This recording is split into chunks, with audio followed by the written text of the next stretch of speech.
जो भी चाहिए ZEE5 ऐप पर पाइए। बस ZEE5 ऐप डाउनलोड कीजिए और फ्री में देखिए। कभी भी कहीं भी। हेलो वेद, यहाँ मम्मा ने दिवाली की कितनी सारी गिफ्ट्स ले रखी है आपके लिए। पर मम्मा आपको वो गिफ्ट्स कैसे दे बच्चा? आप तो हो नहीं ना यहाँ। मामा मैं अभी आपके पास आ रहा हूँ। मम्मा भूमि, मुझे ये समझ में नहीं आ रहा कि तुम इन डिवोर्स पेपर्स पे साइन क्यों नहीं कर रही हो, क्योंकि मैं नहीं चाहता कि ऐसा कोई हादसा फिर से हो। वेदिका जी की बेइज्जती मैं नहीं देख सकता। मैं डिवोर्स पेपर्स पर साइन कर दूंगी, लेकिन मेरी एक शर्त है।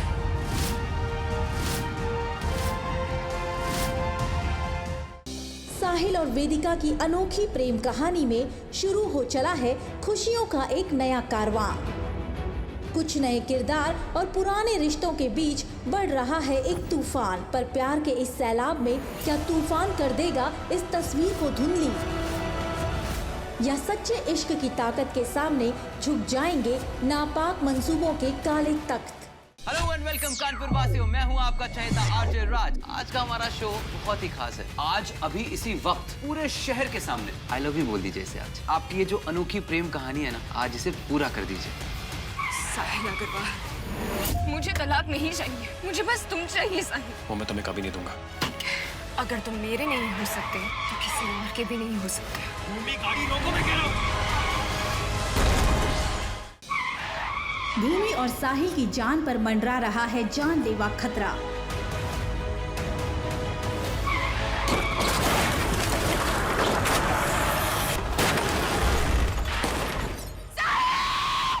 पर मुद्दतों बाद एक हुए साहिल वेदिका की कहानी में क्या रंग लाएगा ये खतरनाक पड़ाव।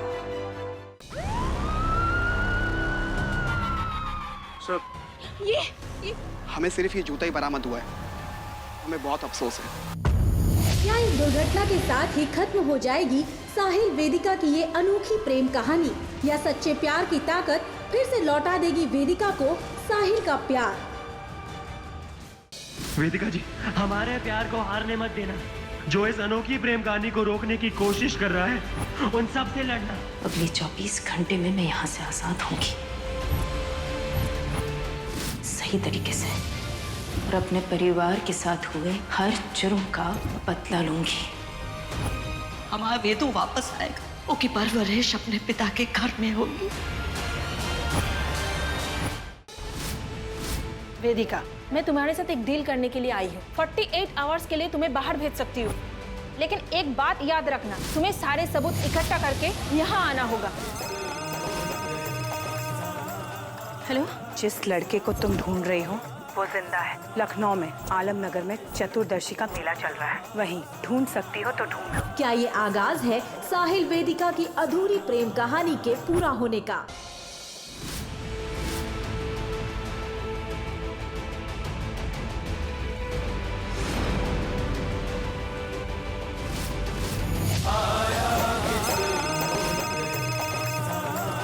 हेलो, जिस लड़के को तुम ढूंढ रही हो वो जिंदा है। लखनऊ में आलमनगर में चतुर्दशी का मेला चल रहा है, वहीं ढूंढ सकती हो तो ढूंढो। क्या ये आगाज है साहिल वेदिका की अधूरी प्रेम कहानी के पूरा होने का? मेरा मानना ये है कि अगर प्यार सच्चा हो तो कोई रुकावट उसे रोक नहीं सकती।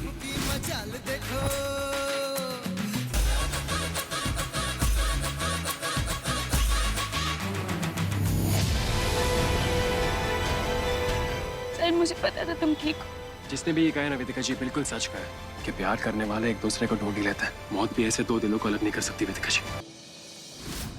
मौत के मुंह से वापस आकर फिर एक बार साहिल ने भर दी है अपनी और वेदिका की प्रेम कहानी में एक नई जान। पर दुनिया की नजर में साहिल का ये पुनर्जन्म क्यों चौंका देगा सभी को? या है कोई राज जिससे है बेखबर अग्रवाल परिवार और खुद वेदिका भी? जानिए आपके आ जाने से की अगली कड़ी में। छोड़ो, छोड़ो। अरे तुझे हमने ही तैयार किया था, तो हमें ही अपनी होशियारी दिखाएगी। हमारे पति से कुछ भी उल जलूल हरकतें करवा रही है। हिम्मत कैसे हुई? छोड़ो मुझे।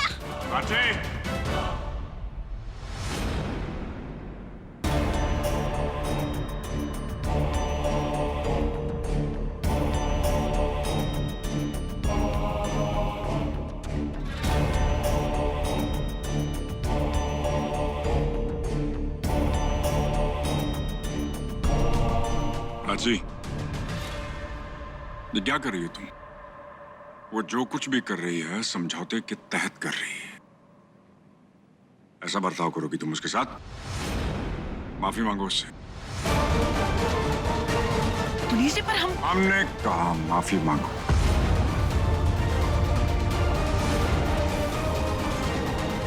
हमने कहा माफी मांगो उससे। माफ कर दो हमें। It's okay.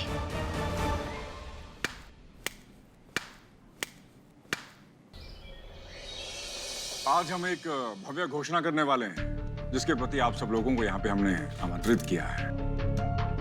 करोड़ों का कारोबार जो आज से पहले अग्रवाल ज्वेलर्स के नाम से प्रसिद्ध था, आज के बाद वो तिवारी ज्वेलर्स के नाम से प्रचलित होगा।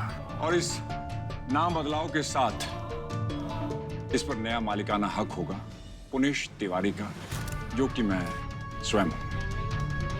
अग्रवाल की सारी संपत्ति पर जितना भी अधिकार था, अब उसके उत्तरदायी हमारा होगा।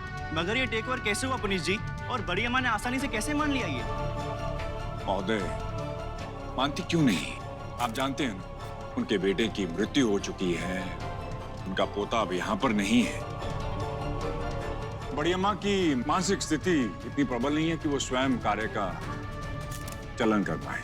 और यदि आपको इस बात की और पुष्टि करनी है तो क्यों ना आप लोग मेरी पत्नी से ही पूछ लें।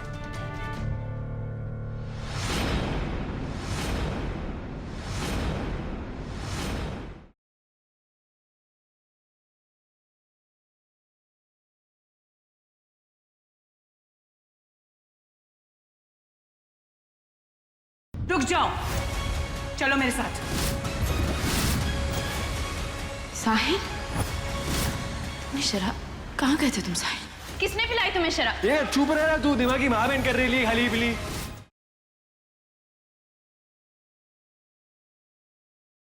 अब तो अव्वल नंबर की चीटर निकली। जो किताबें छापने के लिए आपने हमें चेक दिया था, पता है आपका वो चेक बाउंस हो गया है। हमने ये डील कैंसिल कर दी है और आपकी शिकायत शरिया बोर्ड में भी कर दी है। शरिया बोर्ड के सामने आप दोनों अपनी अपनी दलीलें पेश करें। उन्हें सुनने और गौर करने के बाद हम अपना फैसला देंगे।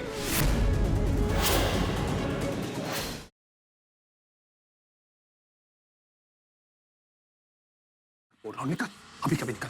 हाँ आंटी जी, आंटी जी मुझे बचा लीजिए। आंटी जी, ये आदमी मुझे मार देगा।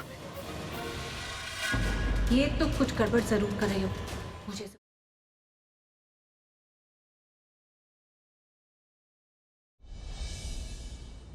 आपने मिस्टर मेहरा को क्यों बुलाया था? यार बच्चे ठीक है? ब्लड लॉस होने की वजह से उसे ब्लड चढ़ाना होगा। इसका ब्लड ग्रुप बी पॉजिटिव है और फॉर्चुनेटली मिस्टर मेहरा का भी ब्लड ग्रुप बी पॉजिटिव है। अब फादर डॉटर का ब्लड ग्रुप सेम है तो वही उसे ब्लड देंगे। कियारा आपकी और जीजू की बेटी है ना?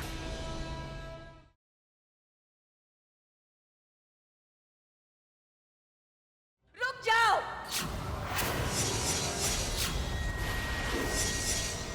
चलो कल्याणी। जिसके गले में फांसी का फंदा लटक रहा हो, उसके मुंह से धमकियां अच्छी नहीं लगती माई।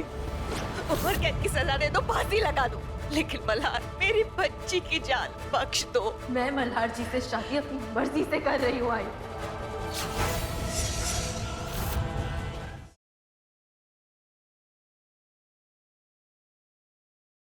गुड्डन तुमसे ना हो पाएगा में महासप्ताह के अगले धमाकेदार एपिसोड में देखिए कि एक तरफ पर्व ने किया सिद्धि पर जानलेवा हमला, तो दूसरी तरफ दत्ता ने बांधा अक्षत को पटाखों के बीच। अब क्या करेगी गुड्डन और क्या वो बचा पाएगी अक्षत और सिद्धि की जान? जानने के लिए देखते रहिए गुड्डन तुमसे ना हो पाएगा।